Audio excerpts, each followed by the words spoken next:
district, which is the east side of Hamilton County.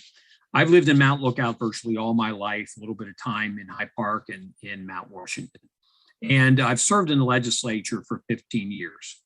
I was, like many of you, in the city of Cincinnati. We were shocked and ashamed, quite frankly, when we've seen that we've had so many city council people in jail or indicted or in trouble.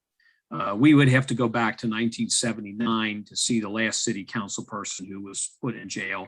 And he was put in for a personal failing to pay his income tax. But that had nothing to do with civic corruption.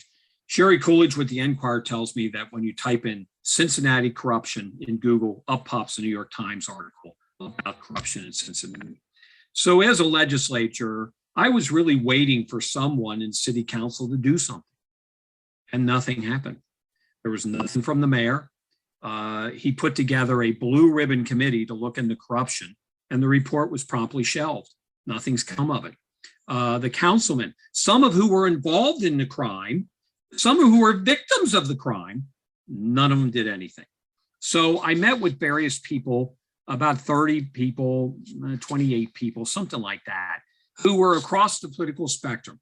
Bridget Kelly, who's a current state legislator, Democrat, who is also partly on the east side of town, Midtown. I served with her. Greg Harris, who served on council, Democrat, ran against Steve Chabot for Congress. Bob Daner, who's with the Charter Party, was head of the Issues Committee, and then some Republicans, because quite frankly, I'm a Republican. I know more of them. And we came up with lots of different ideas on what we could do to try to limit the opportunities for corruption more than anything else. Just limit those opportunities so that we would help fix the city and heal the city. We went out and we circulated 8 of them on a Cincy Reform platform, which I'll go over.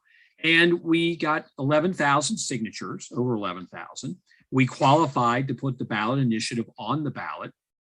And you will be able to vote yes or no on issue 3 in November.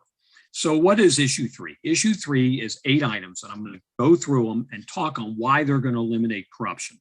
Number 1, require the approval of council to commence litigation. What has happened is city council people have weaponized our city solicitor's office. We read a headline today on Cincinnati.com where a Sittenfeld-inspired gun lawsuit against the gun manufacturers is going to cost the city $287,000 or $284,000. It was never approved by council. It was basically a councilman went down to the solicitor's department and said, sue them. Mayor Cranley has done this when he's gone to the city and said, sue the state of Ohio on issue House Bill 6. None of them have amounted to anything other than weaponizing the city solicitor's office and accomplishing nothing. What I would like them to do is have to have council debate and approval of these lawsuits. Now, some would say, oh my gosh, every time they go after people who didn't mow their lawn, they're going to have to come to council. Well, I don't think that's right. They're allowed to do what's necessary and proper. It's in there. And if they just put a list and say, here's the people on an Excel sheet that we're going to go after who are jaywalkers, council approves and it moves on. They do that all the time. They have lists. That's just a false argument. But what it would stop is councilmen going down to the solicitor and getting the solicitor to make a lawsuit against somebody just because they don't like them, weaponizing the solicitor. We need to have that stop. Number 2, adjust all council salaries. Establish and adjust council salaries on an annual basis on a median household income in the city.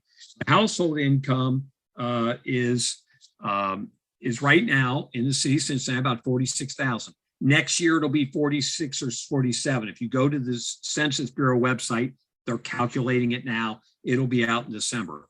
But think about it. The median household income in the city of Cincinnati is $46,000. In the United States, it's $67,000. We could do better. Let's give council an incentive to raise that. Right now, they're making about $65,000, which is what I make at the state. Actually, I get a little more because I'm a committee chairman. But when I go to a meeting, it's a 2-hour meeting. I drive 2 hours. I'm there for 2 hours. I drive home for 2 hours. It's a 6-hour ordeal. But city council's right down where they work. They can go to their meetings. It shouldn't be that much pay, quite frankly. And it's meant to be a part-time job so that they know what's going on with the residents out there. So I'm for the reduction in pay. I think it'll make a more professional city council, and it'll make them be a little more efficient, perhaps. Number 3, require a 1-year residency within the city as to serve as either a mayor or city member of council. That's what we have to do in the state of Ohio. I have to live in my district for 1 year before I can run. The governor has to live here for 1 year before he runs. Hey, we all remember when Curtis Fuller ran for mayor. He lived in Mount Healthy or North College Hill. He had to get an apartment so he could run for mayor. He didn't live here. I think it's only fair that someone live here for at least a year. There's someone on the city council ballot right now who lived in Maine about 3 months ago. He just transferred down here and ran. Come on. They should at least have some in the game. And there are some places where it's like 7 years you got to live there before you can run. So I think that's reasonable. Next, filling a vacancy. Now, right now we have this crazy designee system where I would designate someone to appoint my successor. Let me give you an example of what's happened. Cecil Thomas left to go to the state Senate. He appointed Wendell Young to appoint Cecil's successor. Who did he appoint? Pam Thomas. That's nice. She never ran. She actually lost the next time she ran for office. And right now we have people appointed on there who are appointed by a judge who doesn't even live in the city. He's a Republican. I'm a Republican. He's not a bad guy, but he didn't live in the city. Why is he appointing people? So we would get rid of the designee and we would have what? The 10th place finisher move up, then the 11th place, then the 12th place. You know, when people say, well, this is just a Republican plan, this is not a Republican plan. The Republicans hate that provision because if that was in place, Betsy Sunderman, who was appointed by a designee, Liz Keating, and Steve Gooden, who came in by the judge, wouldn't be on council. Matter of fact, Michelle Dillingham, Lori Quinlivan, and Ozzie Davis would be on council. 3 Democrats. So that shows it's not a Republican plan. It is for the fact that most Americans understand that, hey, if Miss America cannot fulfill her duties, the runner-up moves up. If the gold medalist is disqualified, the silver medalist moves up. It's just what we do in this country. I can tell you when I got signatures, that number 5 thing was the number 1 favorite thing of everybody. They got that. Number 6 is to end the so-called pocket veto. So this is the number 1 issue of the Charter Party. If you go to their website, they say, let's end the pocket veto. It was abused when Mayor Mallory was there. Mayor Cranley has not used it that much. He's threatened it a lot.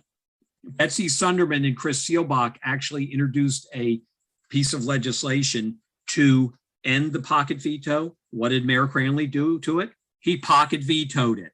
So it really has to come from outside. And what this would mean is the job would be more efficient. What is it? You don't let the president set the Congress's agenda. You don't let the governor set the General Assembly's agenda. Here we have the mayor, who's the executive, setting the agenda of the council. That's not right. And see, a lot of times that's where these payoffs come from. That's where they say, hey, do this for me and do that for you and all that stuff like that. Let's let them introduce legislation like we asked them to do. Let them have it vote on it. If the mayor doesn't like it, he can veto it. But this will also cut down on some of the time they need to be down there doing all this finagling around.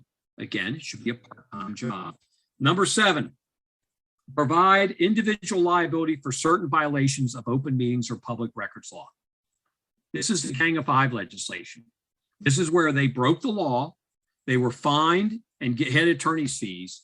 Only one, Greg Landsman, did pay part of his fees. Not all of them, part of them. This would make them accountable when they break the law. They all knew what they were doing was wrong. They should have done it. And you know, they're not going to fix themselves. It has to come from citizens. Finally, provide for a recall of mayor. Now, other cities in Ohio have the statutory law. It's the same for Cleveland, Columbus, Xenia, you name it. It says if someone's elected mayor, they have 1 year. After that, citizens can collect a petition of 15% of how many voted for governor. That's a big number. I can tell you. That's about 3 times what I had to collect, and they have to do it within 90 days. It took us almost 4 months to get our number. So that's a high threshold. The mayor has to have done something quite outrageous. And if you Google recall in the state of Ohio, I think it's been tried 17 times this century. I don't know if it's ever been successful. I mean, because again, they run out of time getting those signatures. Because again, they have 90 days to get 15% for governor. So that is what issue 3 is all about.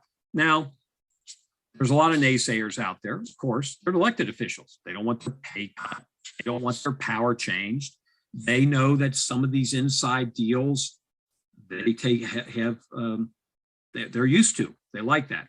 I can say as a member of the General Assembly, it's hard for a body to change itself. We have our own issues up there. Although we currently don't have anyone in jail, we do have one indicted who we removed from office.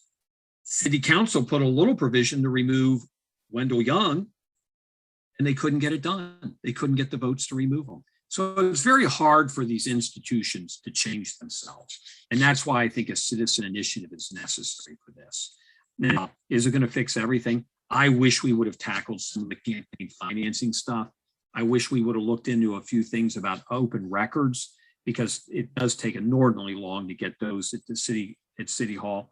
But we came up with a thing that as a group we could agree with and we could move ahead with. I think it's a good thing. I hope people will vote yes.